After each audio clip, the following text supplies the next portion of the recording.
How's it going, my fellow Homo sapiens? It's your boy, the legendary Hadou, and I'm back at it again with a Gantz G manga review. Gantz G manga chapter 16. Kurano goes 101 with the mermaid alien, and we have a major death. This and more coming at you next.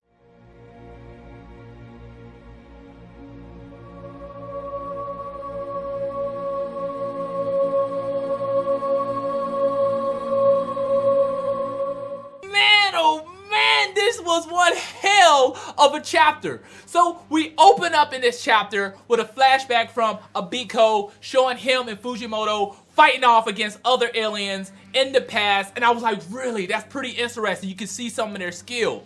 So we come back to the present day, and we got the Gantzers standing face to face with the mermaid alien, just mugging each other down. I'm like, oh, you know shit's gonna get real, baby. You can just feel the intensity in the air. So one thing I will say, we really don't know what the mermaid alien is capable of. We knew that she could go invisible, and when she go invisible, she leaves these water footprints around, but we really didn't know what her abilities was. So while they're standing there face to face with the mermaid alien, we see her morph her hand into like other little aliens, like little arms and things of that nature. So it's like, okay, so she can morph her limbs, it seems that way. But Abiko is not having it, baby. Abiko takes the shot. He shoots at her. Now, at this point, you're like, did he hit her? Did he miss? So everyone's kind of looking around, and you look up in the air, and you see the mermaid alien has jumped in the air. I'm like, oh my goodness. And out of nowhere, Abiko teleports behind her. Now, I kind of want to stop here because maybe I was missing a panel or something, or I was a little confused here. So the mermaid alien ends up dodging the attack. She's in midair. Then Abiko teleports behind her. Now, I'm a little stunned with that because I don't think Gantz suits allow you to do something like that. Maybe I missed that in the original Gantz, or is this a new ability? Now, it's possible that he ran up to her while she was still in the air and jumped up there with her, but that just don't seem right because he was standing in front of her where when she jumped in the air, he looked, he see her in the air, and then he teleports behind her. So is this a new ability? This could be one reason why Fujimoto and Abiko has survived so long, is that they have these special abilities, or maybe they unlocked a special ability with the Gantz suit, or is this something old that I just missed from the original Gantz? It's a possibility. So he's in that air with the alien, and he takes his Gantz gun, and he blows off her head. Oh my goodness. So the mermaid alien falls down, she hits the ground, and her head is blown off. Abiko comes down, and you think it's over. Abiko takes the gun, and he finishes her off. I'm like, oh my goodness, this blows her body to pieces. And you have this puddle of nothing but water where the mermaid alien was. Now we have some of the other Gantzers. They're like, okay, is it done? Is it over? Was that the last alien? Now, if you read Gantz, if you know about Gantz, it doesn't end that easy. No, sir. It's far from over. Even though he had a direct hit, we know she didn't dodge it. So it's just this pool of water, and you're like, okay, is it over? Now me, I know it's not over. I know like something bad's gonna happen. Maybe that was a clone, maybe it was something else. So Abiko, she's standing right there in front of the puddle, and out of nowhere, the water shapeshifts into like a sharp metallic object, and it shoots directly at him. He ends up dodging it. However, he ends up losing an ear. And I'm like, oh, dip. So it starts to form into something else. Everyone, all the Gantzers are starting to move away. However, Morishita cannot move. She's standing there, and she's stuck. You're like, what happened? See, the mermaid alien leaks some water towards Morishita, and it has her feet. And I'm like, oh no. So the mermaid alien is morphing into some new abomination. It comes out. It's getting ready to kill Morishita. Oh my goodness, no one can get close to her. It's getting ready to rip her head off, and out of nowhere, this abomination head gets blown clean off. And the crowd goes, wow, where did it come from? Who saved her? How did that happen? Was it a bomb? No. Guess what? It was Kaiji and Yo-chan. What? What? Kaiji and Yo-chan was in the cut. Yo-chan took the shot, blowing the mermaid alien head off, clean off. Wow! They have now joined the battle, baby. What a shot. We see Yo-chan's skills being used in this.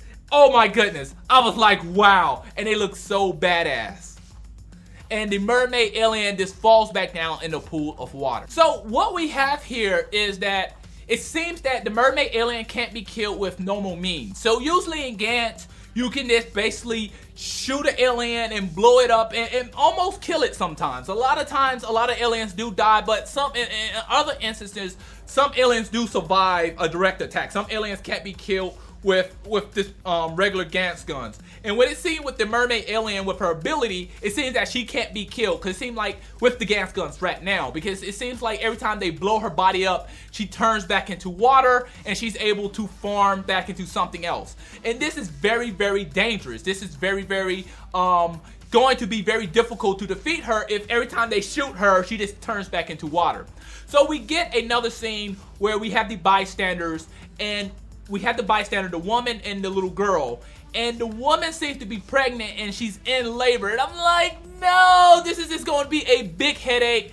Now, I don't think that they're not part of the Gantz group. I think that they was maybe workers or just people inside the aquarium when all this horrible stuff started to happen.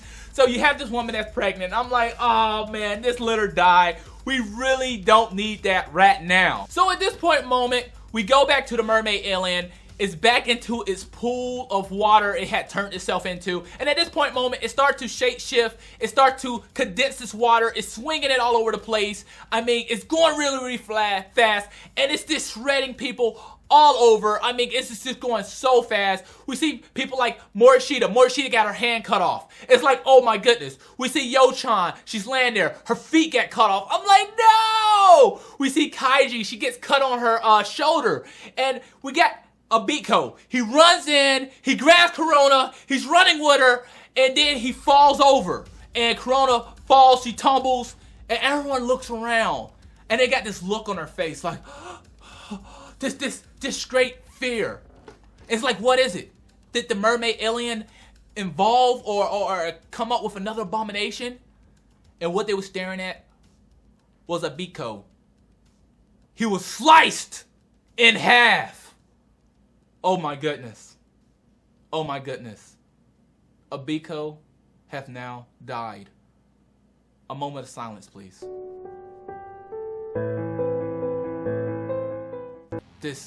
Wow. This badass character, hardcore character, just like that, was sliced in half. Insane. He saved Corona though. Now, did he save her because he sees promise in her? Did he save her because he knows that she's going to be a very big access to the group? Or did he save her because it was just in the battle of the moment and he was just helping his partners? I believe he saved her because he knows she's skilled and she's going to definitely help others. But he died in the process, and it's just wow. So at this point in moment, we have the other Gantzers. They're there. They're like, no. They're just starting to panic. They're like, we can't do it. If Abiko just got killed, we're all fucked. We can't fight this mermaid alien. And Corona, she's not having it. She goes in. She picks up the gun. She fires at the mermaid alien. She goes in with some sharp object. I think a pipe or something. She swings at it, cutting the mermaid alien in half, cutting the head and shoulder off. However, the mermaid alien still has the gun in her hand. It's pointed at the civilians. It fires. Corona looks. She's like, no. But out of nowhere, I did not see this coming. Morishita saved the pregnant woman. What? Morishita? Her? Like, I did not see that happening. I was stunned. Corona gets up and she gives a prep talk to the Gantzers. Hey, we can do this. We have to keep going. We have to keep doing whatever we can do to survive. Getting everyone all riled up and say, hey, we can do this. And then finally, the mermaid alien turns back into water.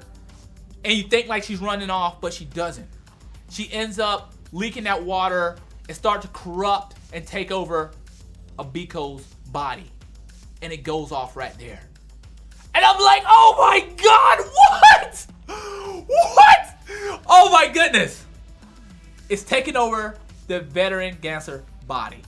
So, what did I think about the chapter overall? I thought the chapter was awesome. I thought it was great. This is what Gantz is supposed to be about. I mean, it was killing. It was people surviving. We've seen their skills. That's one thing I want to kind of focus on Abiko for a second. I mean, we've seen his dodge skills. We've seen what he was able to do. We've seen his flashback. So it's not a surprise that he survived this long. We can see how skilled he was. But another character I kind of want to focus on is Morishita for a second. I mean, Morishita has been a character I really just didn't like. She was someone that kind of followed Ikigami around since the series started. She's really just been like just a follower. She's been a very horrible female. But in this one here, we see her working together with the whole saving people. And I like that. I like the fact that they're in this situation where they have no choice but to work together, because if one person dies, that's a higher chance for everyone else to die. This is no longer the high school, I'm going to take your man, or I'm going to beat you in basketball, or I'm going to say, oh yeah, she's sleeping with a whole bunch of people online. No, this is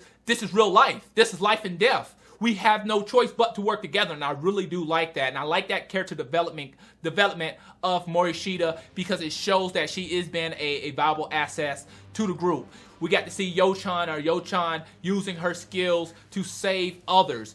This was awesome. This was incredible. I can't wait to see what's going to happen next month, because now we got Abiko body been tucking over. Now we go back and we focus a little bit on the mermaid alien. We learned a lot of new abilities about her. She can turn herself into water. We know she can go invisible. She can morph herself into other abominations. She can use other Gantz guns by, I guess, merging or corrupting it some type of way, because when you see her holding the Gantz gun, you see all these veins and tentacles all on it, and we see her able to take over bodies. We don't know, is it living bodies or just dead bodies, but she is a problem. We have to figure out a way to kill her. Maybe you have to keep killing her over and over. Maybe they might freeze her and kill her. I have no idea. I have to come up with some ideas how they're going to kill this mermaid alien, if they're going to kill her at all, but I do believe they're going to survive. Overall, this chapter was incredible. I enjoyed it, and I can't wait for the next half. What do you think about this chapter? But not just that, please rate, subscribe, and comment, and share. It really helps the video. Thanks for watching. Matane.